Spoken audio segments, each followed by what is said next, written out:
Ahora empieza la grabación. Se está grabando ahora, ¿no? Vale. Pues nada, gracias a todos por asistir y sí, yo creo que empezamos ya porque luego me enrollo y cuanto antes empecemos, pues más tiempo vamos a tener para preguntas y demás. Nada, lo que venía a contaros hoy es un poquito, pues, qué es el dolor. Vamos a intentar entender cómo viaja el estímulo nociceptivo para, al final, entender bien cómo es la fisiopatología del dolor. Después, hablar de qué tendencias analgésicas podemos llevar a cabo para hacer un tratamiento efectivo del dolor. Luego hablaremos en concreto de la respuesta inflamatoria y de la resolución y al final os pondré algunos casos clínicos. ¿Vale? Empezaríamos con qué es el dolor.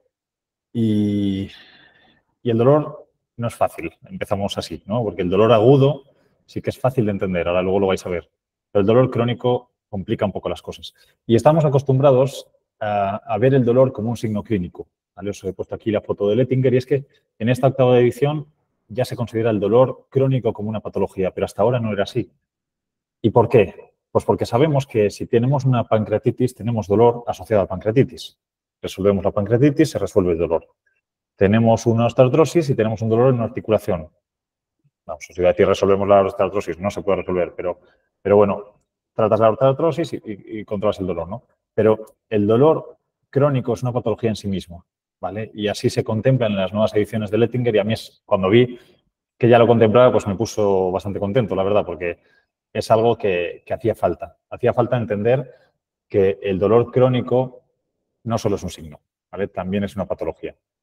Y vamos a intentar entender cómo es el dolor, ¿vale? Porque no sé si se escucha el audio, creo que no, pero seguro que habéis visto este audio miles de veces y bueno, el chaval se llama Agustín, algo que nos ha hecho mucho daño a todos los que nos llamamos así, pero este incidente genera dolor, obviamente, ¿no? Y entonces esto es un dolor por patología que es fácil de entender. Fácil de entender porque a todos nos ha pasado, bueno, espero que no nos haya pasado esto exactamente, pero a todos nos ha pasado algo similar y vemos que hay una lesión y esto genera un dolor, ¿no? Y esto es fácil de entender, ¿no? Pero ya cuando hablamos del dolor como patología, que estáis viendo aquí en el vídeo de la derecha, ¿vale? Aquí ya no es tan fácil de entender, ¿no? Disculpad el vídeo en sí mismo, porque son vídeos que me graban los tutores y, bueno, pues hay veces que la calidad del vídeo pues no es la mejor del mundo, ¿no? Pero, como os decía, ahí es un paciente con osteoartrosis, luego lo podemos ver en los casos clínicos y ahí ya no podemos entenderlo también, porque a lo mejor no todos tenemos una osteoartrosis, ¿no? Y no sabemos qué es lo que está pasando por su cabeza, cómo se ha generado esa neuroplasticidad del sistema nervioso central. No es tan sencillo, ¿no? Nosotros, cuando hablamos de diabetes, sabemos exactamente los niveles de glucosa en cuánto tienen que estar, ¿no? Y cuando hablamos del control de una diabetes, sabemos más o menos cuánto tenemos en qué valores tenemos que jugar. Pero cuando hablamos de dolor, ¿cuánto dolor puede soportar un perro, un gato? Pues es que depende, ¿no? Esto es un ejemplo de que todo esto se complica enormemente. Y es que ya no solo eso, sino que es que tenemos que añadir un componente emocional, porque el dolor es una emoción. Lo vais a ver después en las definiciones. El dolor es una emoción y no todos vamos a afrontar esta emoción de la misma manera. Y no solo hay una variación individual, sino que hay una variación temporal. Es decir, habrá veces que los pacientes puedan afrontar mejor el dolor que en otras ocasiones que lo van a afrontar peor. Quizá todo esto que estoy hablando de nuestros pacientes se puede extrapolar absolutamente a hablar de humana. Y cuando hablamos en medicina humana, a veces, por nuestra propia experiencia, podemos entenderlo mejor, quizá, ¿no? Pero es exactamente lo mismo. Y es que a todo esto vamos a añadir un componente genético, porque no todos somos iguales. Porque no es lo mismo un perro que un gato. Porque no es lo mismo un Bull Terrier que un Yorkshire.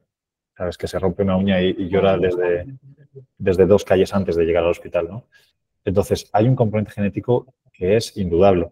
Y no solo eso, sino es que a lo mejor no todos tenemos los mismos receptores NMDA. Es que todo esto cambia. Entonces, al final hace que todo esto consideremos el dolor crónico como algo verdaderamente complicado de valorar y verdaderamente complicado de tratar. No vale una pastillita que nos solucione el dolor. Si le duele un poco, le damos esto. Si le duele un poquito más, le damos esto. No es así. Hay que entender la fisiopatología de cada dolor en concreto y en función de eso hacer un tratamiento en la medida de lo posible etiológico. ¿Vale?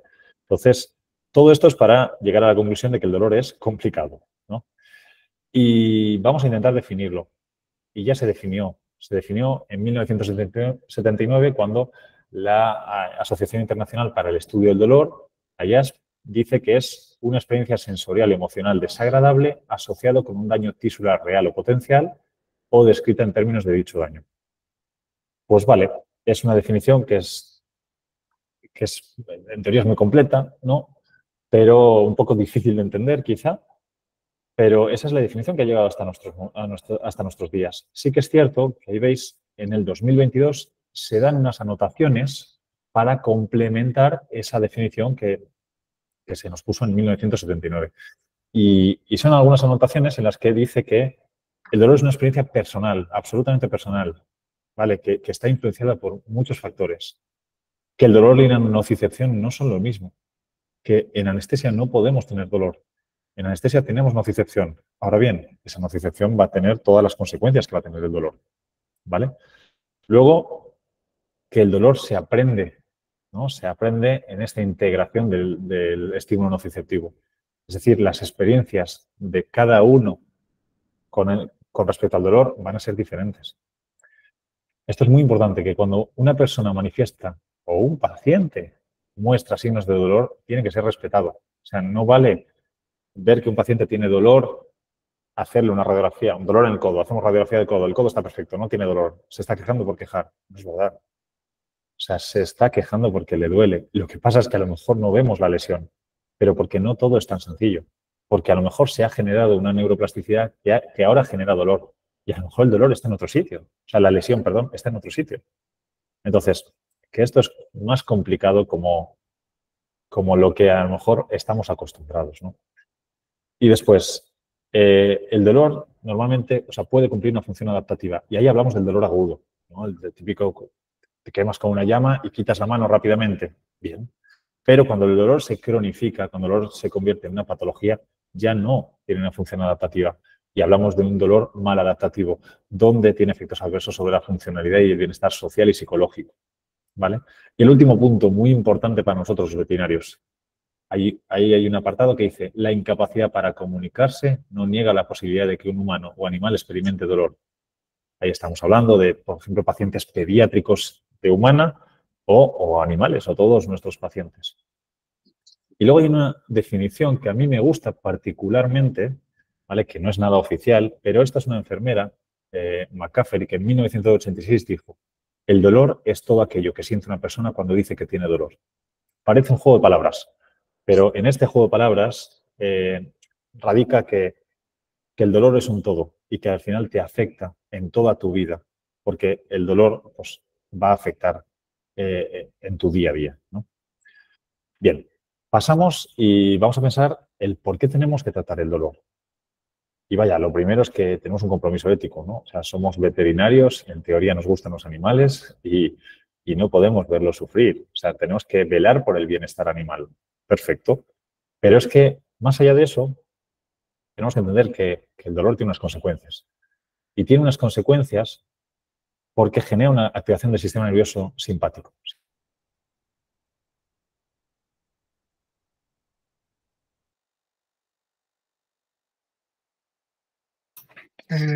Agustín, estás en mute. Agus, me parece que te has silenciado. Un segundito, sí. Oh, pues Ahora sí. sí, Ahora. No sé por qué, la verdad, no he tocado nada. Estaba yo en la presentación. Con el auriculares, probablemente. ¿Ah, sí? Bueno, pues avisadme porque puede volver a pasar, porque como ha pasado sin querer, no sé. A ver, y ahora... Un segundo, no sé. ¿Ahí veis la presentación? ¿Bien? Sí, todo correcto. Sí, perfecto. Avisadme si me quedo en mute otra vez porque no sé por qué ha sido. Vale, os decía, en respiratorio, aumento de la frecuencia respiratoria, disminución del volumen tidal. Al final es una respiración menos eficaz, ¿no? A nivel digestivo, menor motilidad gastrointestinal. Esto es muy importante de cara a las hospitalizaciones postquirúrgicas, por ejemplo. A nivel endocrino, favorece la liberación de catecolaminas, de cortisol, inhibe la liberación de insulina, es hiperglucemiante. Vale, a nivel renal, disminuye la tasa de filtración glomerular. Cuidado con pacientes con insuficiencia renal que tienen un dolor crónico. ¿Sabes? Es que están vistos aumentos de urea, de creatinina solo por dolor. Incluso hay un estudio muy interesante en el cual se trataba el dolor y disminuían los valores de creatinina, ¿no? Alteraciones electrolíticas. Luego, a nivel de la coagulación, incrementa la viscosidad de la sangre, de la agregación plaquetaria. Cuidado, esto está visto en humanas sobre todo. Pacientes con dolor crónico son más propensos al infarto, ¿vale? Luego, comportamiento, agresividad, automutilaciones, alteraciones del sueño. Los pacientes con dolor crónico no descansan. O sea, yo a veces empiezo una unidad del dolor y yo estoy muy pendiente a veces por los fármacos que estoy utilizando de, oye, he generado sedación, no he generado sedación. Y muchos de ellos me dicen, no, o sea, yo le estimulo y viene. Pero cuando duerme, ronca, y digo, bueno, pues eso es que el dolor crónico lo estamos controlando un poquito mejor y al final está durmiendo mejor, que es interesante también. Y muy importante, el sistema inmune, genera inmunosupresión, ¿vale? El dolor. Entonces, todo esto ¿a qué nos va a llevar? A un estado catabólico, a anorexia, a retraso en la cicatrización, a predisposición a infecciones. Esto a lo mejor en un postquirúrgico no nos interesa en absoluto. Predisposición a atelectasias, hipoventilación, automutilaciones, dolor crónico e incluso predisposición a tromboembolismos. Vamos, que el dolor tenemos que tratarlo y no es algo que podemos dejar por ahí para que nos ayude a controlar la resolución de una fractura, ¿eh? Eso ya no se puede hablar de eso. ¿Y cómo viaja el estímulo nociceptivo? Pues ahora vamos a meternos un poco en cómo se produce y cómo viaja, ¿vale? El camino del dolor vamos a tener que tener en cuenta la transducción, la transmisión, la modulación, la percepción y después la proyección. Vamos a ir viendo uno por uno, ¿vale? Empezamos, por lo tanto, bueno, esta era una pregunta. ¿Cuántas neuronas pensáis que son necesarias para transmitir el dolor? Aquí a lo mejor sí que podríamos activar el chat, pero yo prefiero no tocar nada. No sé si me podéis retransmitir a ver la gente que contesta, si alguien contesta. Hola. Si alguien quiere contestar a través del chat, yo le voy leyendo a Claro. los resultados. Claro, dentro de que sea una ponencia online, pues podemos hacer así medio un poquito de interacción. Muy bien. ¿Cuántas neuronas transmiten el dolor? A ver, ¿Cuántas quién son quiere... necesarias para transmitir el dolor? A ver, si alguien se anima. O al menos poner pocas, muchas, no sé, si queréis. Juan Salom dice que 3. Clínica Veterinaria Jaya, 3. Bueno, es que Juan ya me ha visto en alguna ponencia. Bueno, Rosa Bayori, 2, 3. 2, 3, depende del día. Vamos a ver. Realmente hacen falta 3, ¿vale? Estamos hablando de una neurona de primer orden, de una neurona de segundo orden y de una neurona de tercer orden. Y ahí vamos a verlas, ¿no? La neurona de primer orden está correspondiendo a la transmisión, al nervio periférico. La neurona de segundo orden es la que viaja por la médula espinal en lo que llamaríamos la modulación. Y la neurona de tercer orden la que sufre la integración en la corteza cerebral. Entonces, vamos a ir viendo. Fijaos que son 3 neuronas. Esto es muy sencillo. Y es lo que... está un poco en controversia con lo que decía al principio. Y las dos cosas son ciertas. Es decir, es muy sencillo cuando lo explicamos así. Es muy sencillo cuando es un dolor agudo. Cuando es un estímulo que viaja, que llega al cerebro y se percibe el dolor, ¿no? Pero el dolor crónico no es así, ¿no? Entonces, pero vamos a entender el camino sencillo y luego vamos a pensar que todo se va a complicar, ¿no? Entonces, vamos a empezar por la transducción. En la transducción tenemos que hablar inevitablemente de nociceptores. Tenemos que hablar de esos aparatitos que van a transformar el estímulo externo en una señal eléctrica, porque al final estamos hablando del sistema nervioso y el sistema nervioso se mueve por señales eléctricas. Entonces, tenemos estímulos como el calor, como el frío, estímulos mecánicos o estímulos químicos que van a generar un estímulo eléctrico, ¿vale? Y ese estímulo eléctrico, también mediado por la inflamación, por eso estáis viendo aquí esta diapositiva con células inflamatorias, van a generar un montón de citoquinas que van a activar un montón de receptores, desde receptores, obviamente, COX, desde receptores de histamina, receptores de prostaglandina, receptores de factor de crecimiento nervioso, un montón de historias que al final nos van a generar un estímulo eléctrico, ¿vale? Y ese estímulo eléctrico se va a transmitir, que aquí estamos ya en el segundo paso. Aquí os pongo 4 fibras que hacen fibras nerviosas que hacen una transmisión de información, no todas de dolor. Fijaos, la primera y la segunda no son de dolor, aunque puede ser doloroso. Lo voy a explicar. Las fibras A alfa son las que, veis que gorditas son, cuánta mielina tienen, son muy rápidas. Si son gordas y con mielina son rápidas. Y si son rápidas, necesitamos que transmitan una información la cual necesitamos que se transmita de manera muy rápida, ¿no? ¿Y esto qué es? Es la propiocepción. O sea, nosotros necesitamos saber dónde está nuestra mano sin mirar nuestra mano, de manera rápida, al momento. Perfecto. Las fibras A beta, pues un poquito más finas, con un poquito menos de mielina, pero son bastante rápidas igualmente. ¿Qué transmiten las fibras A beta? El tacto.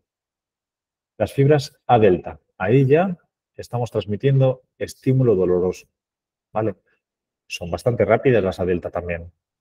Y las A delta van a transmitir ese dolor rápido, agudo, adaptativo, mejor dicho, ¿no? O sea, que el que es necesario para que cuando tú cojas una rosa y te pinches por las espinas, abras la mano y sueltes la rosa, ¿vale?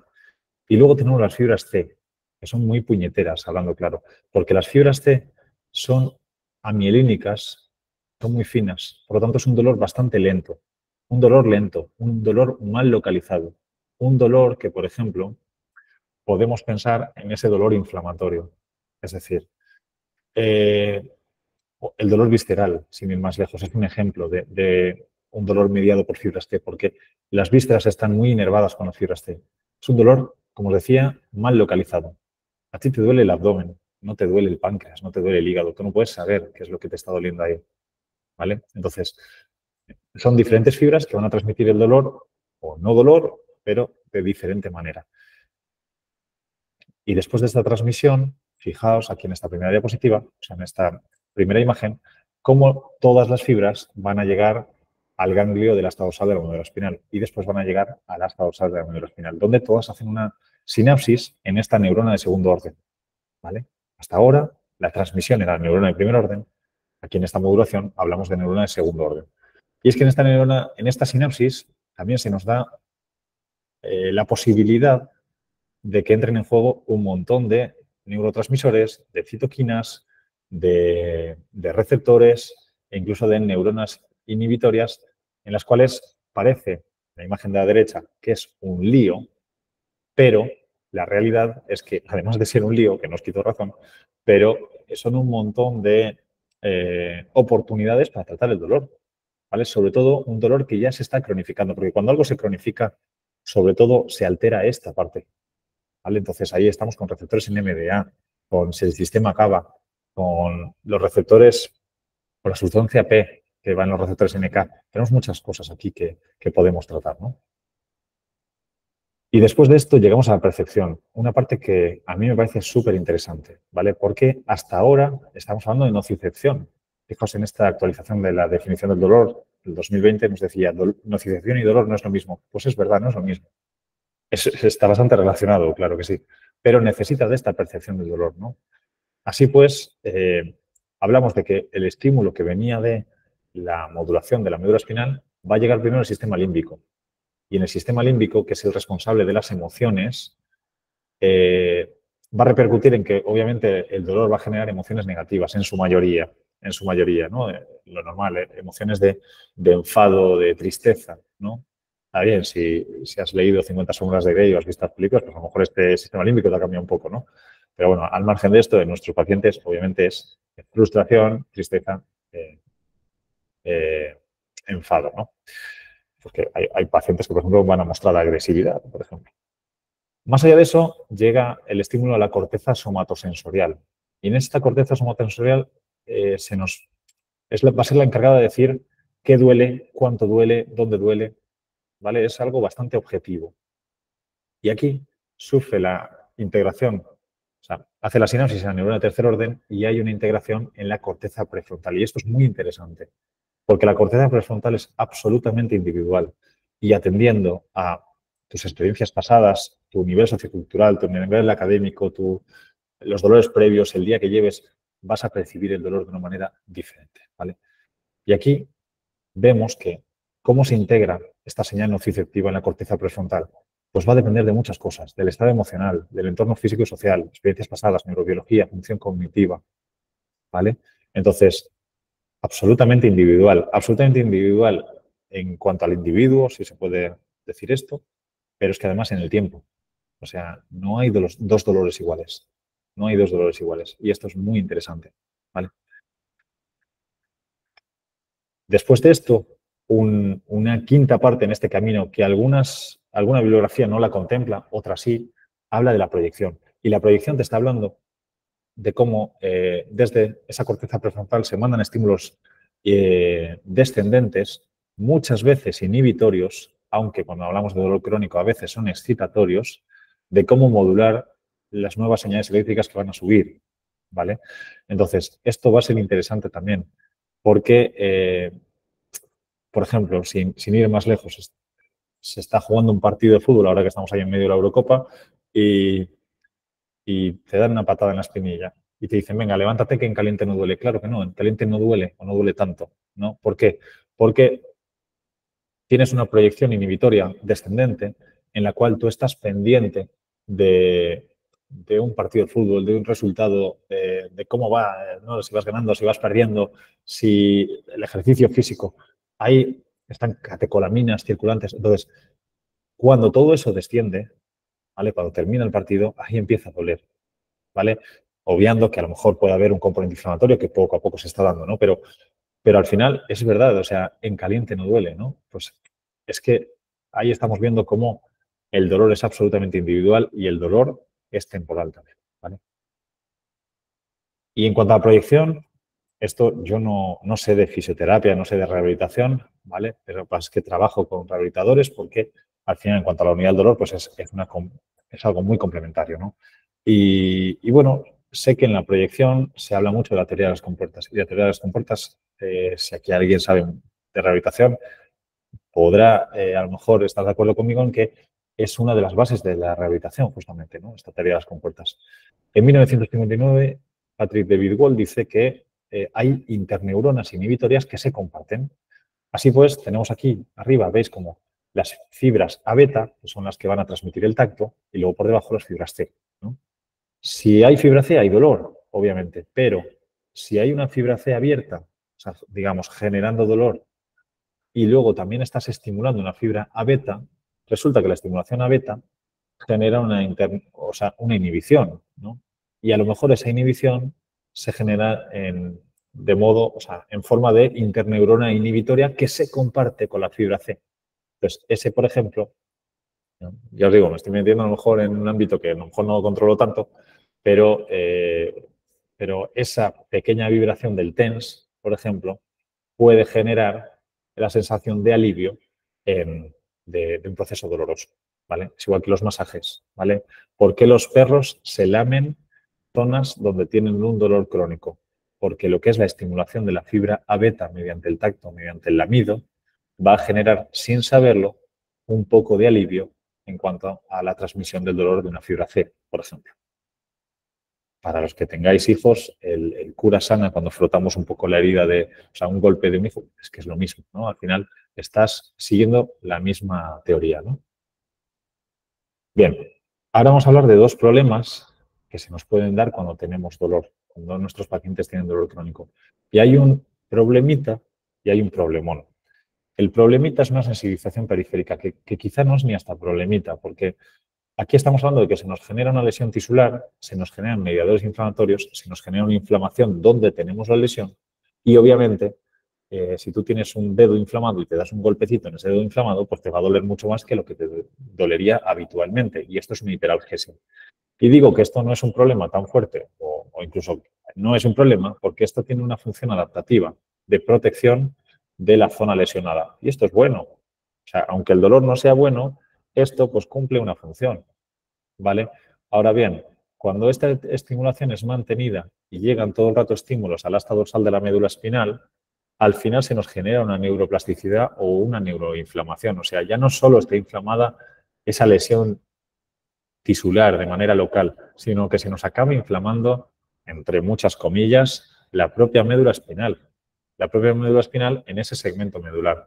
Entonces, se nos genera un segmento medular que está absolutamente predispuesto a transmitir el más mínimo impulso, ¿vale?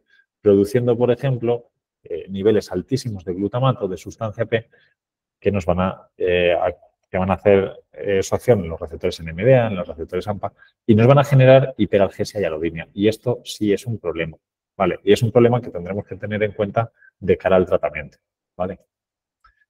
Bueno, no sé cómo vamos hasta aquí, espero que bien. Vamos a hablar ahora de las tendencias analgésicas actuales.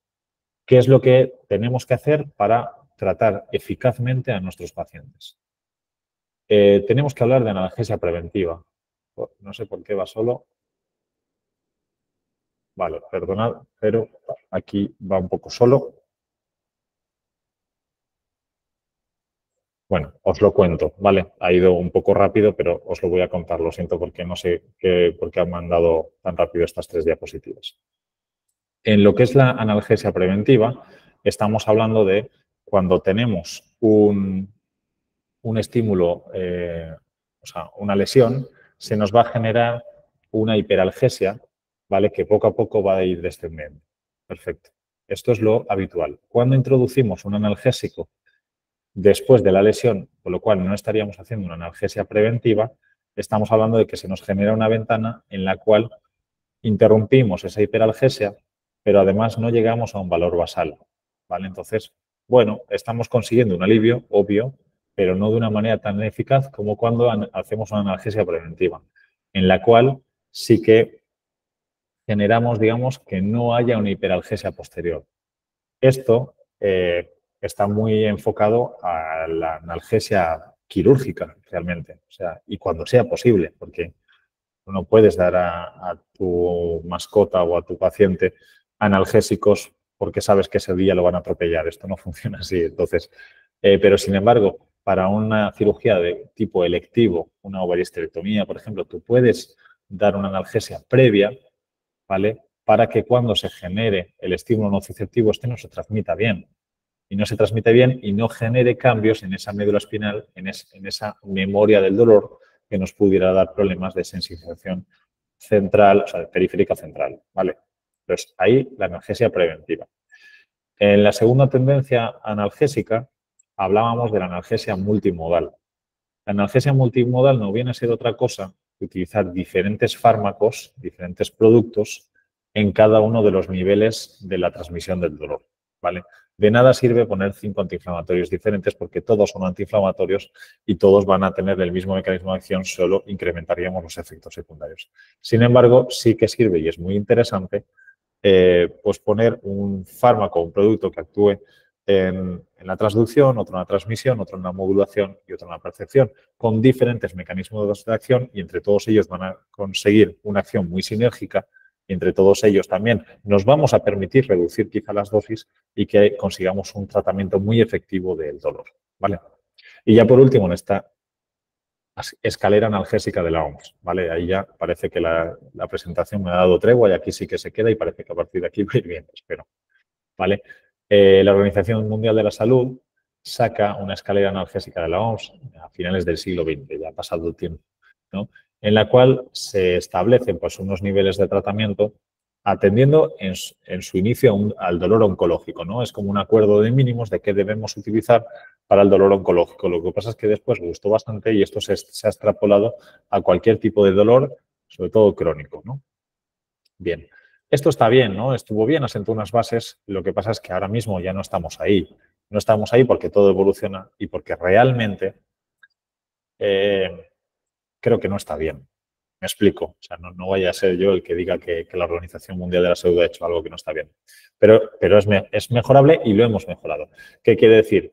Quiere decir que a lo mejor nosotros vamos a tener que tratar el dolor atendiendo a su fisiopatología, ¿no? A los mecanismos implícitos en la generación de ese dolor.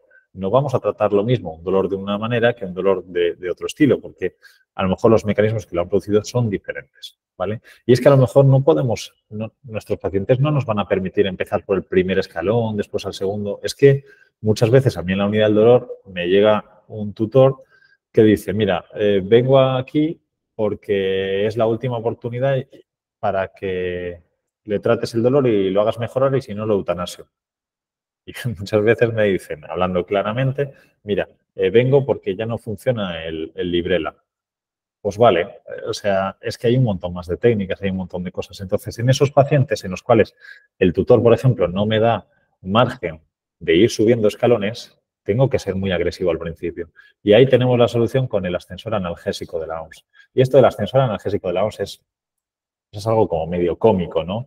Pero, bueno, es un enfoque más flexible y más dinámico del tratamiento. ¿Y esto qué quiere decir? Quiere decir que podemos ir a niveles más altos del tratamiento y en estos pacientes en los cuales tenemos que ser más agresivos al principio, pues irnos directamente a lo mejor a una técnica intervencionista y consigues un escenario mejor y después, a partir de ese escenario en los cuales has mejorado la calidad de vida del paciente y has tranquilizado al dueño, a partir de ahí pues puedes a lo mejor ir bajando e ir manteniendo con productos más a largo plazo, más seguros, ahí puedes ver.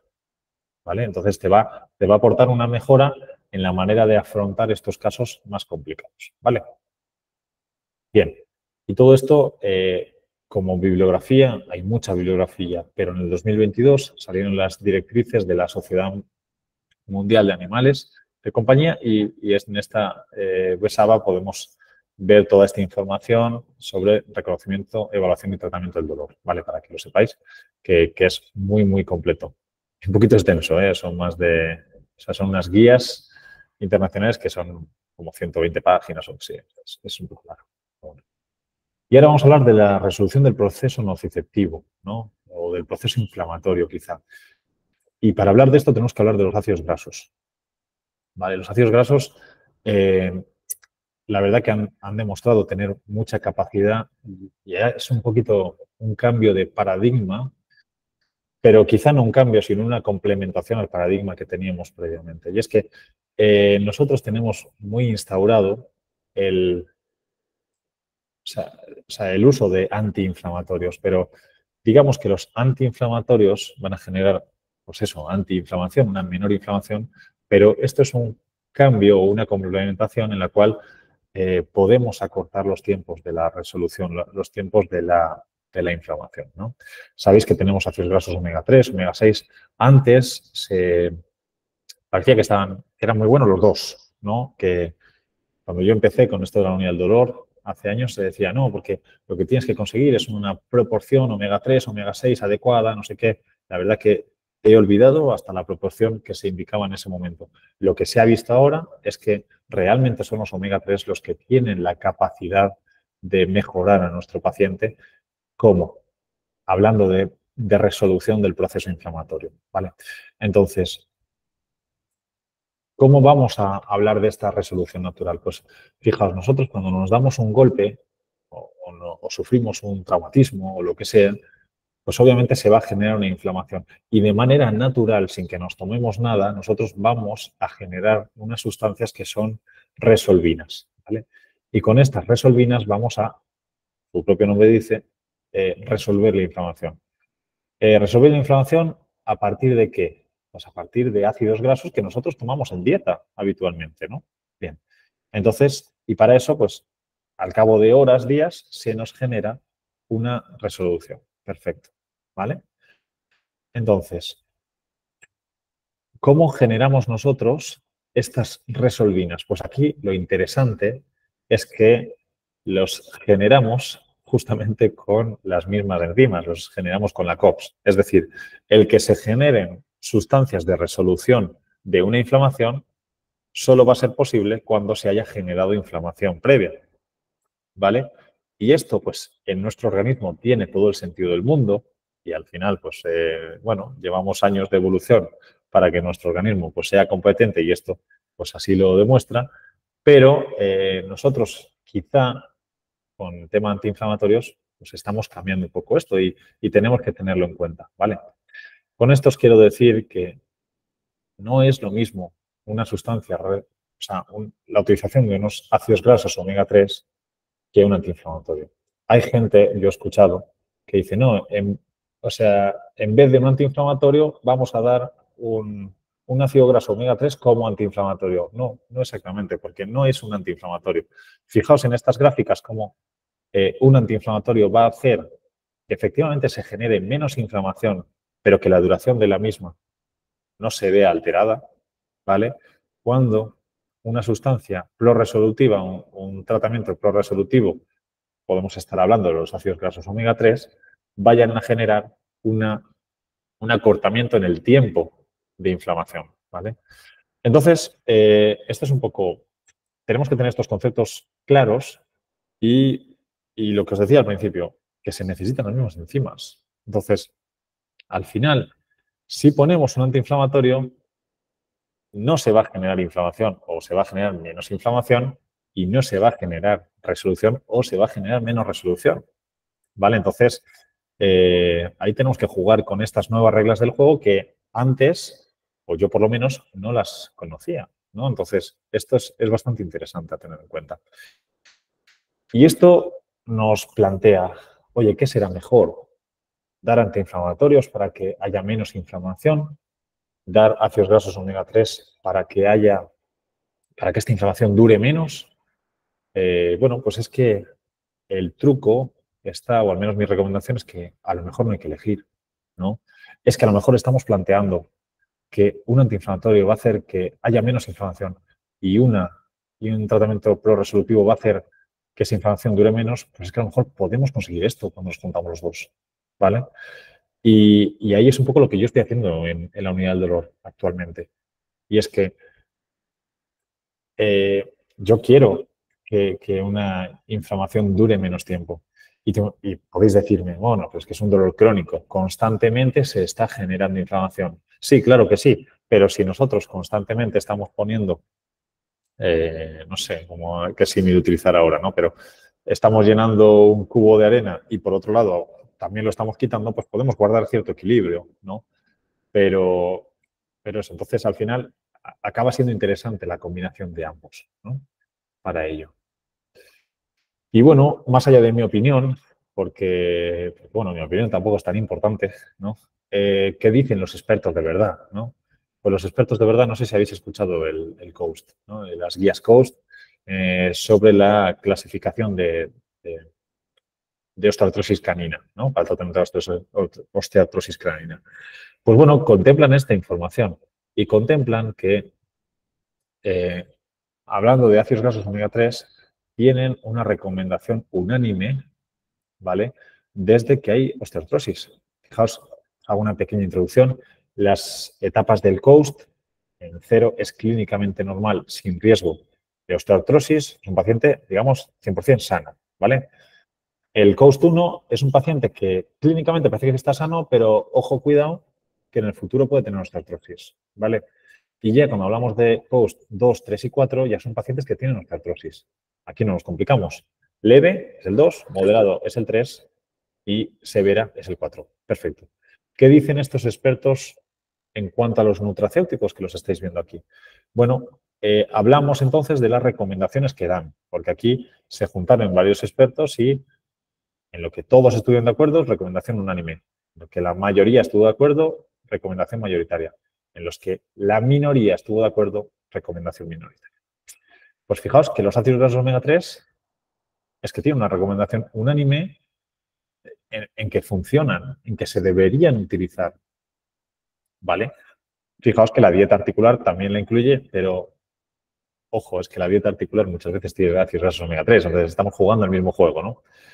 Otros productos como los condroprotectores, el colágeno desnaturalizado tipo 2 o incluso los productos con CBD que están ahora muy de moda, no quiere decir que no funcionen, ¿vale? Yo tengo mi opinión al respecto de cada uno de ellos, pero al menos lo que sí que estamos viendo aquí es que tiene una recomendación no tan fuerte como los ácidos grasos omega 3. Y ya os digo, esto no lo digo yo, es una comisión internacional sobre el tratamiento de la osteoartrosis, ¿no? Y bueno, pues funciona, la verdad. Y ahora ya sí, en mi experiencia personal, funciona, la verdad. Y si os parece, creo que vamos bastante bien de tiempo. Hablamos un poquito de casos clínicos. Casos clínicos sobre la unidad del dolor, en los que utilizamos o no utilizamos ácidos grasos. Hay un popurrí, ¿vale? Os comento Bruno, ¿vale? Bruno es un boxer. Era un boxer, ¿vale? Ya os hago un poco de spoiler, pero bueno. Que tenía 12 años y que vino por protusiones discales crónicas a nivel lumbar.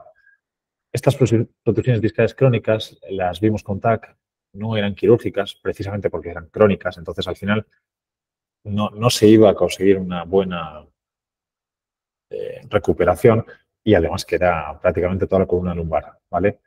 Y también con signos de espondilosis. Ahí vemos una columna bastante machacada que le daba su sintomatología. No sé si habéis visto habéis fijado en el vídeo anterior. Claro, lo primero que hacemos es una exploración, ¿no?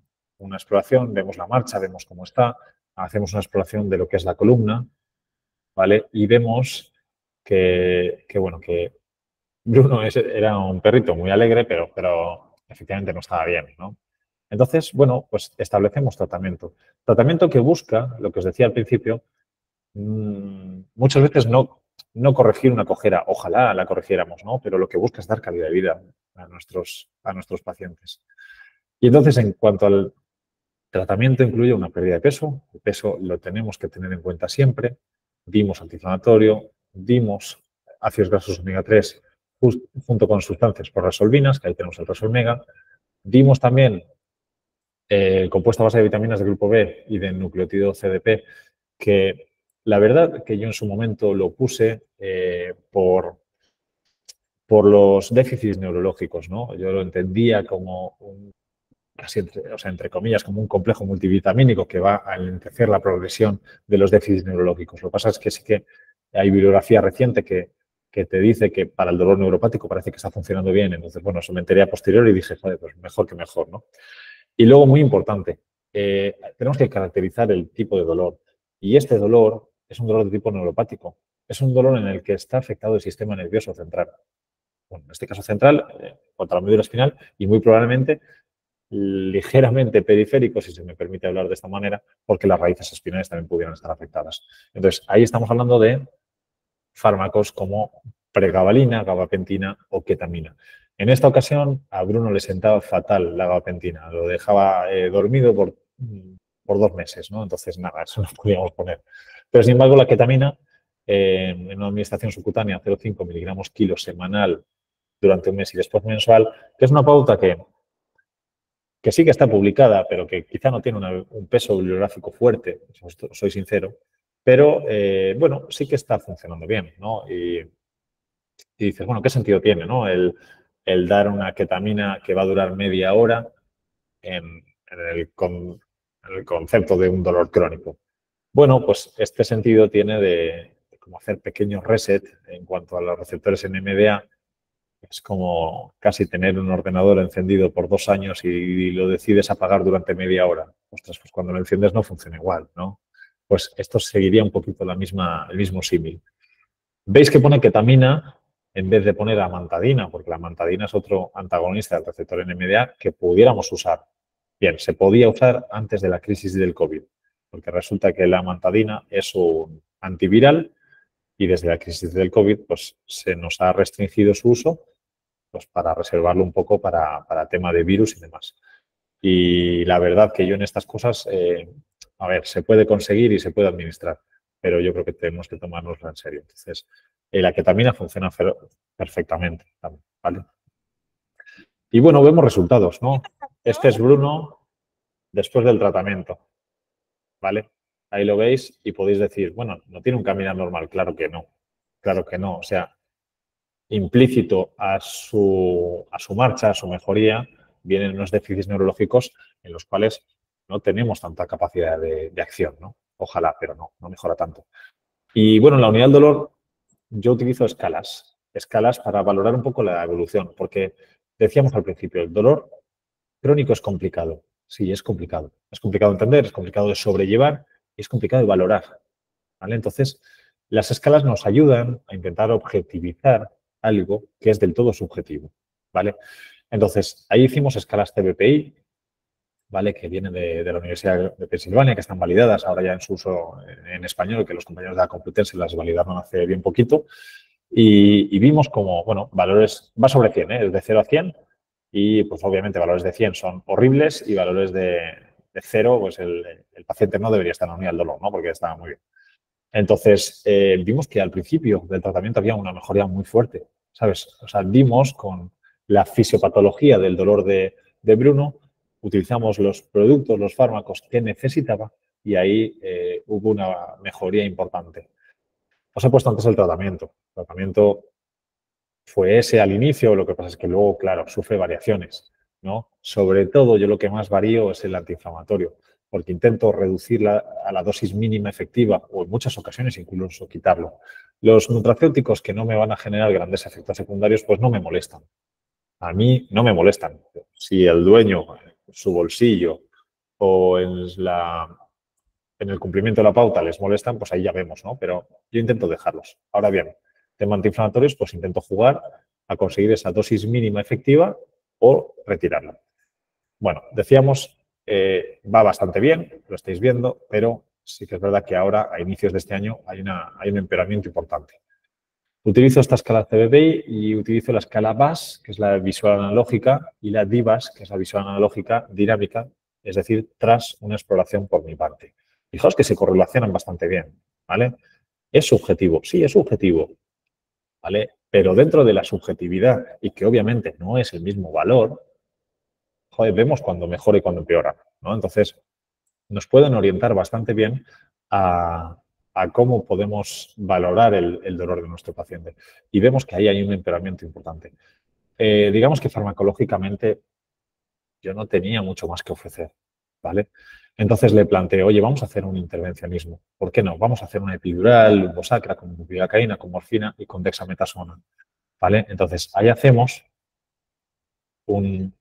una epidural, lumbosacra, lo utilizamos con técnica Baraka para asegurarnos la instilación. Es verdad que la técnica Baraka, no sé si la conocéis, pero se refiere a introducir, a conectar el gotero y dejar que caigan, que entre el suero para tú asegurarte de que realmente estás en el espacio epidural, porque cuando estás en el espacio epidural, la manera en la que cae el suero pues es de manera muy abundante porque efectivamente es un espacio, ¿no? Entonces vemos como el gotero pues, coge mucha alegría.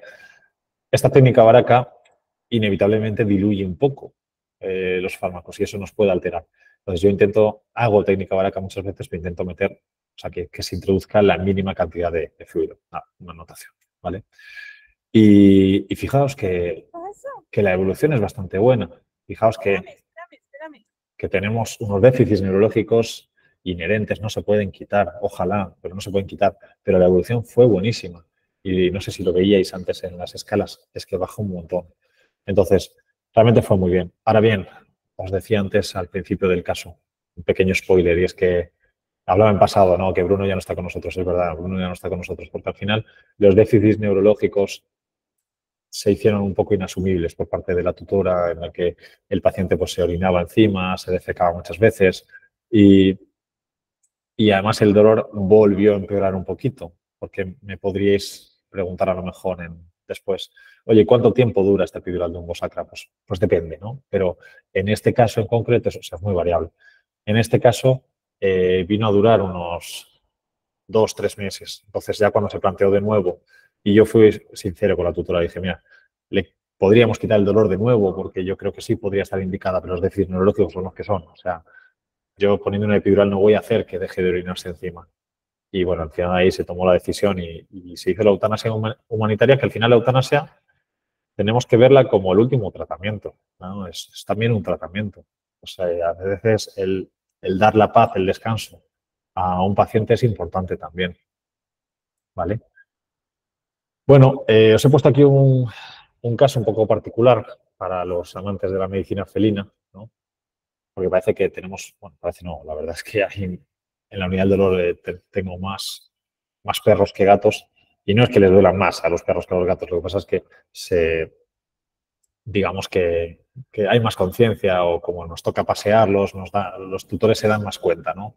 Los gatos pues a veces esconden un poco sintomatología. Vemos que es una gata esterilizada, tiene 12 años, adoptada con 1 año, no tiene patologías previas, sin terminar un curso, no hay factores estresantes y la sintomatología que se remite es esta, ¿vale? No sé si veis, es bastante sutil, ¿eh? Yo cuando vino a la unidad del dolor digo, bueno, joder, o sea, la gata está bien, ¿no? No pasa tampoco demasiado, pero no sé si veis ahí la musculatura lumbar cómo se está contrayendo, cómo esto está muy relacionado con una parestesia, ¿vale? Que es una sensación anómala, disestesia, cuando hablamos de una sensación anómala desagradable, y esto está muy relacionado con una sensación de hormigueo, ¿no? Una sensación de hormigueo que puede estar relacionado con dolor de tipo neuropático. Claro, primero vamos a descartar problemas de comportamiento, dermatológicos, neurológicos, ortopédicos. Bueno, todo eso queda descartado. Entonces decimos, oye, es que a lo mejor es un síndrome de hiperestesia felina. El síndrome de hiperestesia felina es como un dolor de tipo neuropático de etiología complicada o discutible, ¿no? No está muy claro. Pero obviamente si es un dolor de tipo neuropático tenemos que plantearlo de esta manera. Y aquí dimos un tratamiento con pregabalina, con amitriptilina, ¿vale? Que son dos fármacos que van a encaminarse directamente a este tipo de dolor. La pregabalina con los canales de calcio del sistema GABA, la amitriptilina como antidepresivo tricíclico que inhibe la recaptación de serotonina. Ahí vemos cómo conseguimos bastante mejoría. Este es un vídeo que, bueno, yo os quería poner un vídeo, pero os podría poner un vídeo cualquiera, ¿no? Porque realmente pues se le ve a un gato normal, tranquilo. Y lo que es importante es que la dueña me decía, mira, es que antes lo hacía como 3 o 4 veces por día. Pues haciendo el cálculo decíamos, vale, 21 veces por semana. Y ahora, después del tratamiento, la dueña dice, no, es que le veo 1 o 2 veces por semana. Bueno, pues es que esto es una remisión de la sintomatología del 90 al 95%. Está bastante bien. ¿Era necesario este tratamiento? Hablando claro, no. No. O sea, no corría peligro su vida, ¿no? Pero sí que es cierto que le hemos mejorado la vida, ¿no? Digamos que le hemos dado un poquito de calidad de vida, un poquito de bienestar.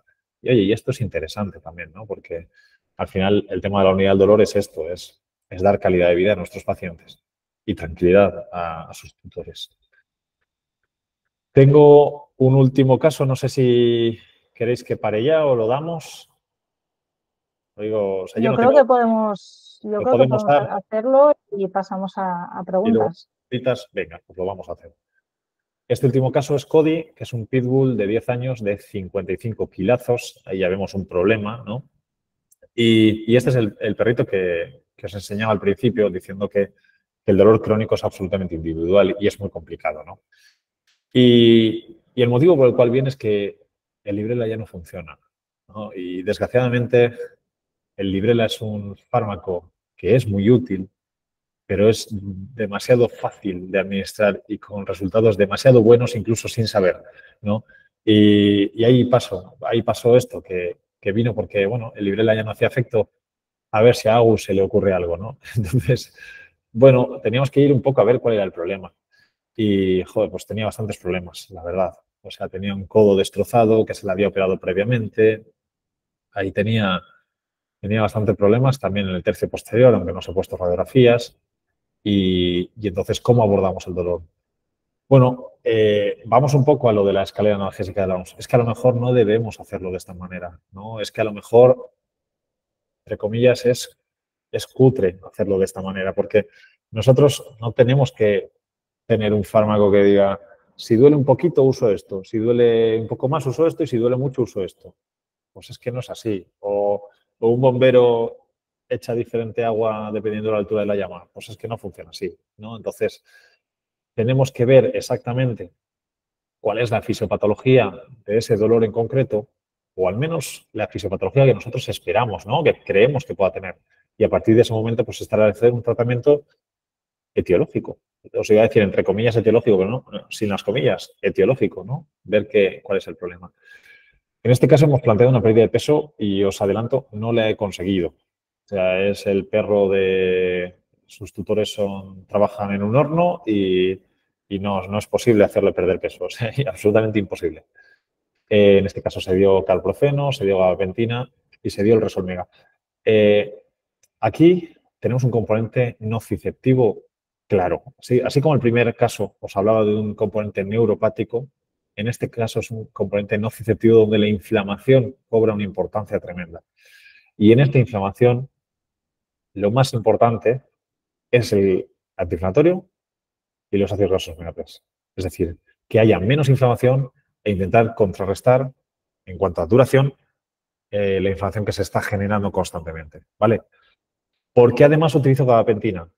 Utilizo porque obviamente esto ha cronificado. Y si ha cronificado, ha producido una sensibilización central, ¿no? Y si ha producido una sensibilización central, ahí ya sí esta neuroplasticidad inevitablemente nos está generando un componente neuropático también. Entonces también tenemos que tratarlo. Pero si vamos a la raíz del problema, estamos hablando de ese ambiente inflamatorio, estamos hablando de en este caso calprofeno, pero bueno, de antiinflamatorio y de ácidos grasos omega 3, ¿vale? Pero empezando de manera muy agresiva, hicimos un intervencionismo, ¿vale? En este caso le hago un bloqueo del RUM proximal con bupivacaína, con dexmedetomidina, que nos va a alargar un poco la acción de ese anestésico local. ¿Vale? Fijaos que la dosis de anestésico local es muy bajita para no generar un bloqueo motor. Y luego de dexametasona para lograr desinflamar todo lo que son los nervios periféricos, ese radial, ulnar, músculo cutáneo medial y mediano, que van a transmitir este impulso nervioso nociceptivo, ¿vale? Y fijaos como las escalas, lo que pasa es que os soy sincero, los tutores son complicados. Complicados en el sentido en el que, fijaos, son de extremos, ¿no? O sea, fijaos que cuando llega es el peor dolor del mundo. No lo he dicho, perdón, pero las escalas de visual analógica y DIVAS van del 0 al 10. Y luego cuando mejora es el animal sin dolor, ¿no? Y bueno, las cosas no son así. Total, que ahora está muy bien y no consideran necesario volver a la unidad del dolor. En algún momento volverá, pero porque esto, al final, el tema del dolor crónico es bastante dinámico, ¿no? Pero bueno, ya os digo, no tengo datos más allá de agosto del 23 porque consideran que no es necesario los tutores. Pero bueno, efectivamente hubo una mejoría muy importante y que después se ha mantenido en el tiempo, ¿no? Y este SCODI, cuando mejoró, y entiendo que si no viene ahora mucho es porque te andará similar, ¿vale? Pero ahí lo veis como, bueno, es otro perro, ¿no? Se le ve en la cara, en la alegría también, ¿no? Porque decíamos que el dolor es una emoción y al ser una emoción desagradable, recordad esa definición, afecta a todo, ¿no? Afecta, por supuesto, a la calidad de vida y a la alegría, ¿no? de nuestros pacientes. Y ahí se ve claramente que este es un animal feliz, ¿no? Gordo, porque sigue estando gordo, pero feliz. Y por mi parte, ahora sí, he terminado, ¿vale? No sé si hay preguntas. Muy bien, pues gracias, Agus. Mientras, ahora, si queréis, podéis ir dejando las preguntas en el chat o si alguien quiere abrir el micro, estaremos encantados también. Yo, si me dejáis, mientras vais dejando las preguntas en el chat, simplemente hacer una breve repaso de quiénes somos, ¿no? Betilea, somos un laboratorio que nuestro lema, nuestro nombre deriva, ¿no? de lealtad al veterinario. ¿En qué sentido lealtad al veterinario? Primero, en cuanto al producto, ¿no? Tenemos productos pues, que proporcionan pues, que beneficios para vuestros pacientes y por otro lado tenemos un modelo comercial, ¿no? que es una distribución selectiva en el que los productos se venden únicamente en clínicas veterinarias y en veterinaria.com y por eso no perdéis ni una unidad de los tratamientos que recomendáis, ¿no? Ahora mismo en España ya estamos trabajando con unas 3.000 clínicas veterinarias y nada, vamos ampliando Vademecum, ¿no? Betilea nació en 2020 con 3 productos y ahora tenemos ya más de 21 referencias. Ahora en los últimos 2 meses hemos lanzado dos nuevos productos, ¿no? El Calmadapt y el CKD Gel. Y luego en cuanto al Resol Mega, pues hemos lanzado una nueva presentación que es el envase clínico, ¿no? Así que nada, muchas gracias. Gracias, Agus. Vamos a empezar a leer preguntas si las hay. ¿Alguien quiere lanzar alguna pregunta? Os animamos a abrir el micro y a preguntar de viva voz, que siempre es más un diálogo, ¿no? Que no leer las preguntas del chat. Claro, pero si hay alguno que tiene vergüenza, sin problema, ¿eh? Como queráis. Pero sí, si hay alguna pregunta. A ver, Ángela. Ángela Garau. Creo que ha levantado la mano. No sé si quieres preguntar. Tienes el micro silenciado, Ángela. A ver.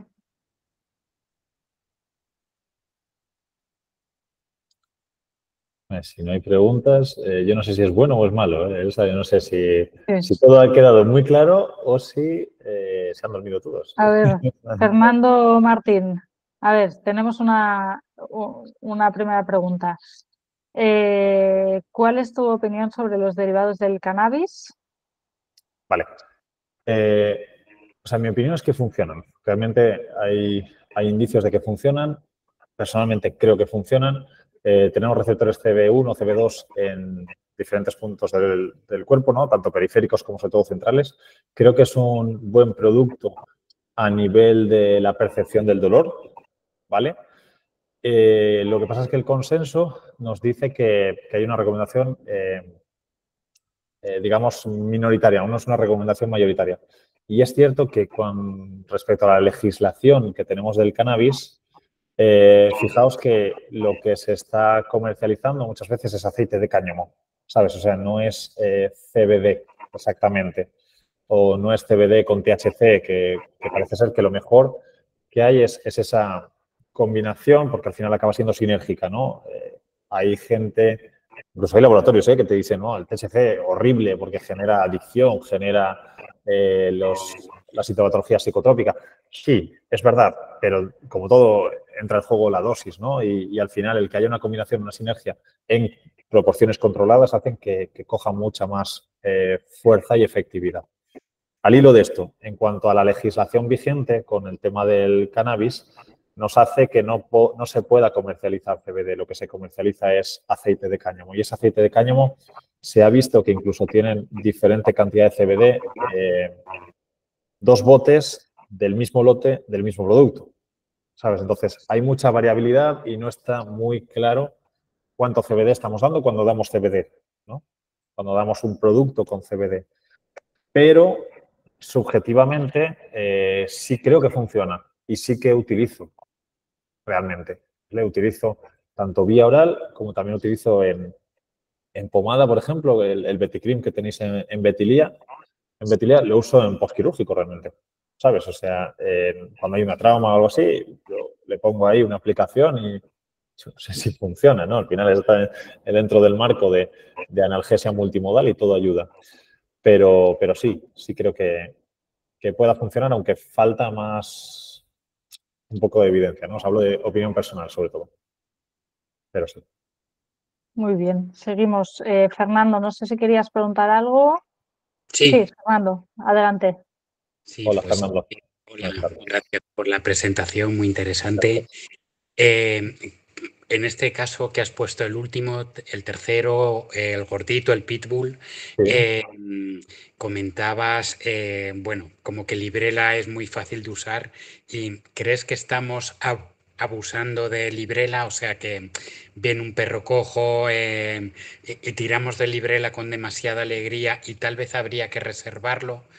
Porque por contra, oyendo a un compañero traumatólogo en un webinar hace no demasiado tiempo, comentaba que era una de las recomendaciones de, bueno, pues de los expertos en osteoartritis y tratamiento del dolor crónico y tal, bueno, casi como primera recomendación por la eficacia y por la falta de efectos secundarios.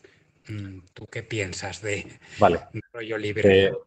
Te contesto, sí, porque hay mucha historia, ¿no? Esto que casi es prensa rosa con el tema de Librela. Pero o sea, voy a ser muy sincero con estos más de 100 participantes que hay aquí, y es que creo que se está abusando, sí, creo que se está abusando.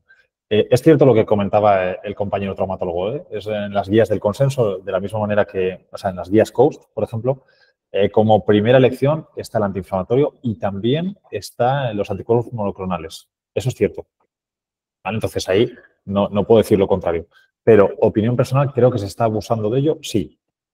Recordemos que Librela está indicado únicamente para dolor de tipo osteoartrósico, o sea, para el componente nociceptivo. Yo estoy viendo Librelas en dolor de tipo neuropático, ¿sabes? En hernias discales y no está indicado para eso. O sea, es un fármaco que, como decía, es muy fácil de utilizar, es muy efectivo, la verdad, y nos evita el pensar. Y el evitarnos el pensar nos va a hacer una visión cortoplacista. Es decir, nos va a hacer que mejore hoy, que el tutor esté muy contento mañana. Bueno, en realidad tarda 2 días. Pasado mañana, ¿vale? Pasado mañana, pero que después no estemos controlando a largo plazo el problema, ¿no? Porque fijaos que en cuanto al mecanismo de acción del Librela, actúa frente al factor de crecimiento nervioso que está en la neurona aferente de primer orden, ¿no? Pues en ese ciático, en ese femoral.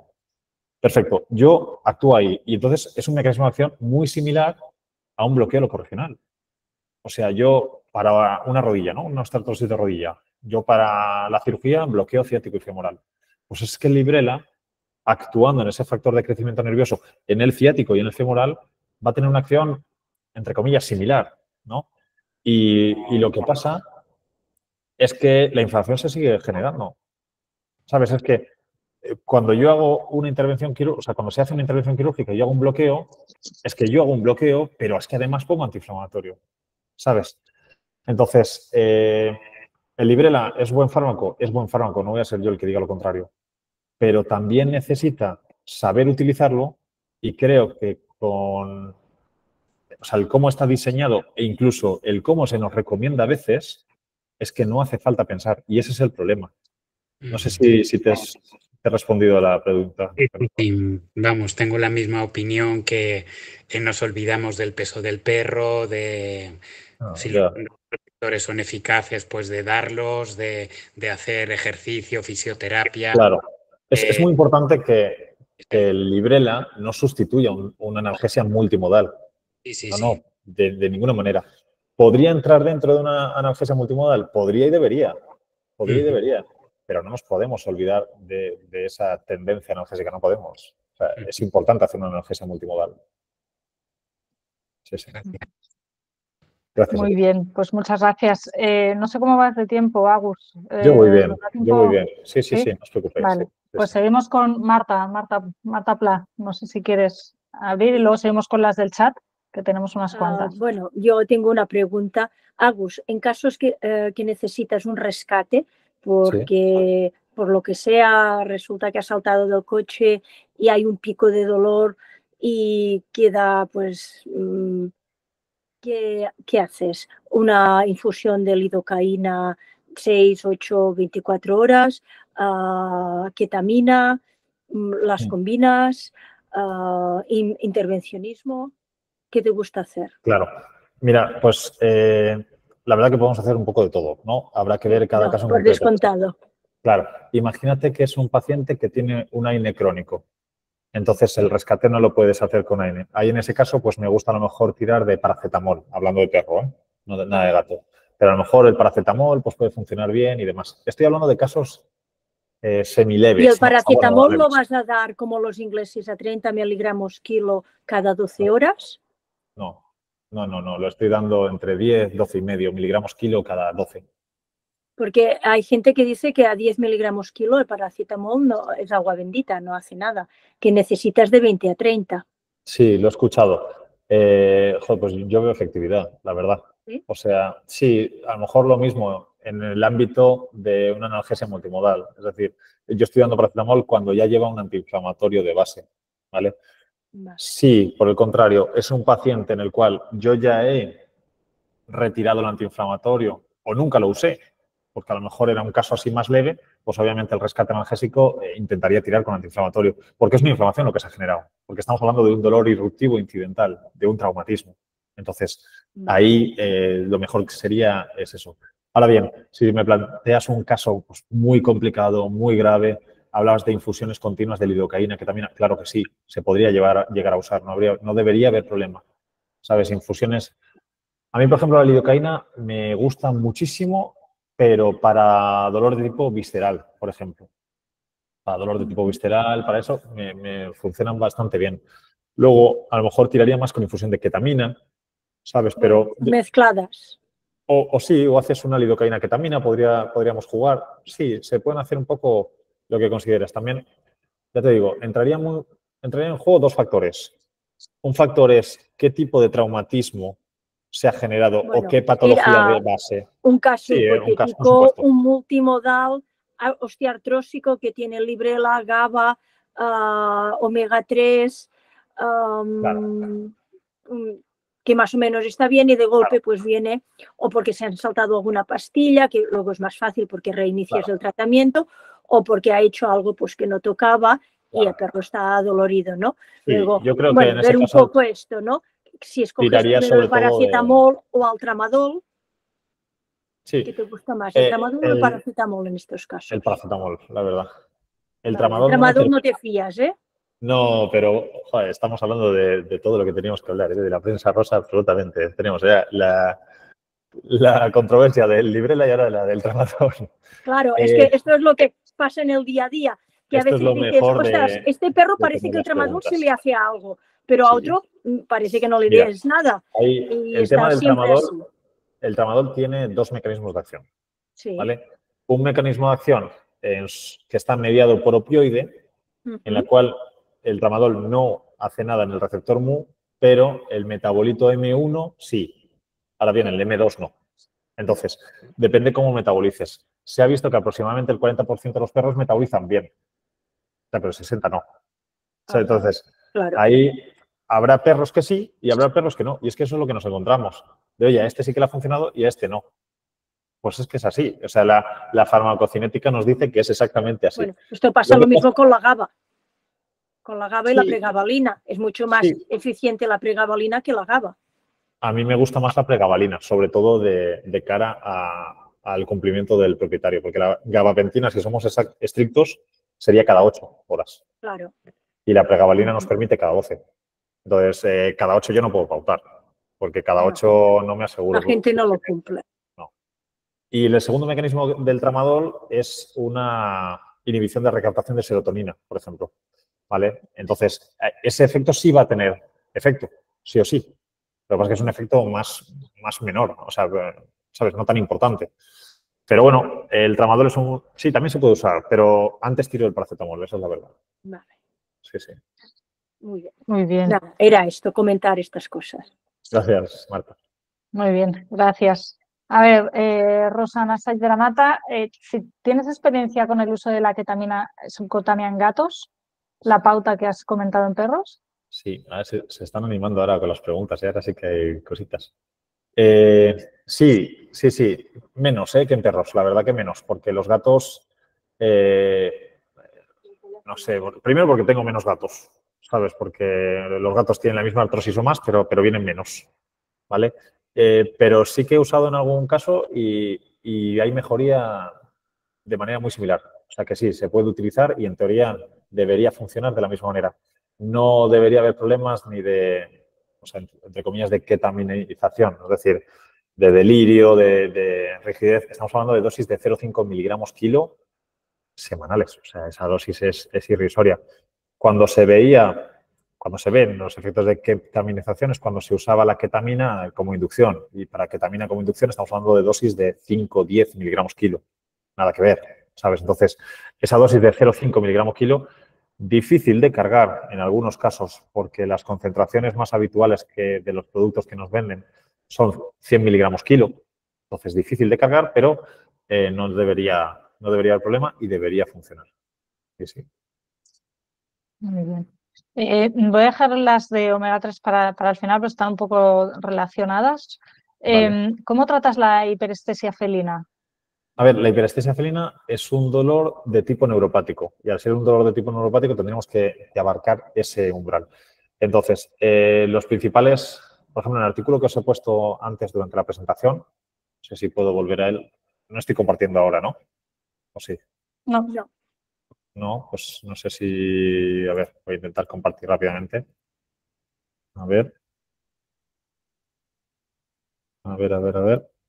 Os decía, os ponía un artículo y en ese artículo sí que...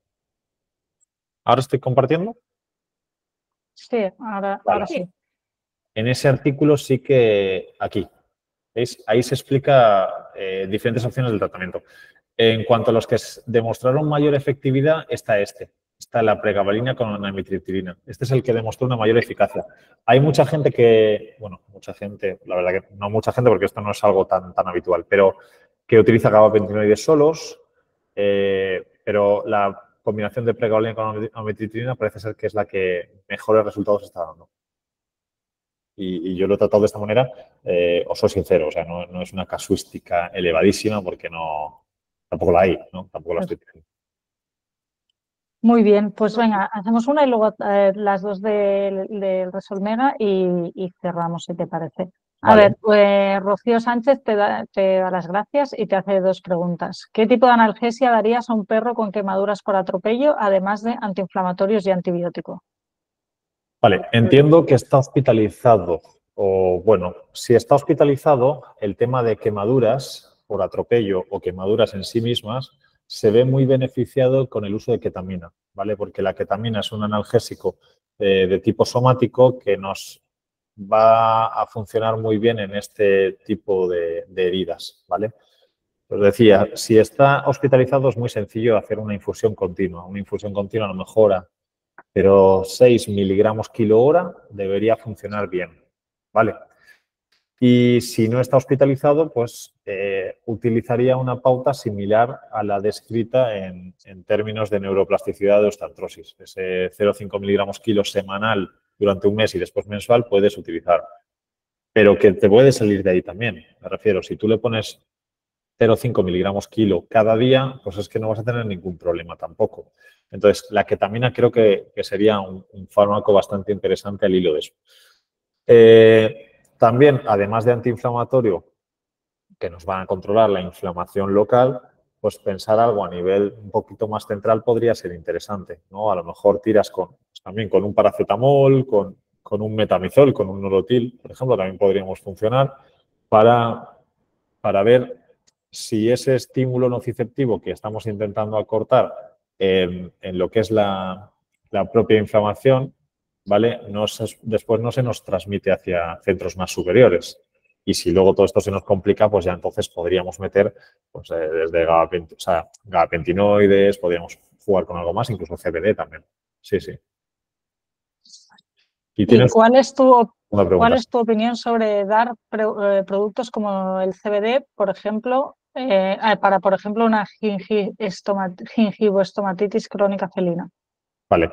La verdad que no tengo demasiada experiencia, ¿vale? En el uso del CBD en esto, ¿no? En la gingivoestomatitis crónica felina. Lo que pasa es que debería funcionar. Quiero decir, para la gingivoestomatitis crónica felina, el uso de antiinflamatorios está descrito, funciona relativamente bien, pero fijaos que estamos hablando de un dolor casi neuropático. O sea, cuando hablamos de dolor de muelas, es la rama mandibular del trigémino. Y es que, entonces, ahí, por ejemplo, lo que funciona fenomenal son bloqueos. Los bloqueos son muy sencillos de hacer y funcionan realmente bien. O sea, cuando yo tengo un paciente que viene a unidad del dolor porque por un dolor orofacial, los bloqueos funcionan demasiado bien. Con el CBD te vas a un centro más superior, te vas a lo que es la percepción de dolor. Debería funcionar, claro que sí. Quizá no es lo más efectivo del mundo, pero como parte de una terapia multimodal debería funcionar, sí. O sea, también los efectos secundarios que te van a aportar son, o sea, no hay o son muy leves. Entonces, se puede dar, claro que se puede dar y podemos probar. Sí, yo lo haría. Muy bien, pues venga, vamos a las últimas preguntas sobre el Resolmega y los omega 3. La primera es, te las leo las dos, ¿vale? Vale. ¿Qué dosificación utilizas para los omega 3 en su uso para el dolor inflamatorio? Vale. Y bueno, un poco relacionado es que tiene de diferente el Resolmega, ¿no? Frente a los otros omega 3. Sí, la respondo a la vez. A ver, yo realmente, no es porque esté aquí invitado por Betilea, pero yo uso Resolmega, ¿vale? Entonces, Resolmega, ahora a lo mejor esa me tienes que corregir tú de lo que yo voy a decir, pero bueno, tú me dices. Resolmega no es un omega 3 al uso, ¿vale? Porque el Resolmega lo que incluye es directamente estas sustancias proresolvinas, es decir, nosotros y los animales utilizan ácidos grasos omega 3 para generar resolvinas. Y esto ya lo hemos visto a través de las enzimas COX y demás. Pero más allá de eso, Resolmega incluye directamente estas proresolvinas, ¿no? Digamos como que te está facilitando no solo te da el sustrato para generarlas, sino que directamente te está dando el producto ya. Entonces, al hilo de esto, yo no uso una posología sí, o sea, una dosificación concreta, porque no la conozco tampoco. Entonces, lo que estoy usando es el prospecto de Resolmega.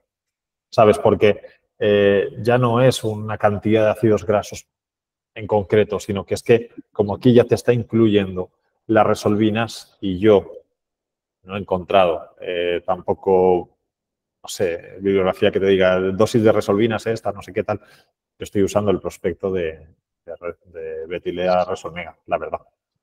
No sé si, Elsa, tú puedes decir alguna cosa añadida a esto. Sí, es así, ¿no? El Resolmega lo que tiene son estas proresolvinas, que es un paso más allá, ¿no? En la cascada de metabolización de los omega 3, en la cascada de resolución de la inflamación. Entonces, estamos ya yendo un paso más allá y sobre todo, si lo das, lo que comentabas, ¿no? Si lo das con antiinflamatorios, estamos bypassando esta inhibición del metabolismo cuando das un antiinflamatorio.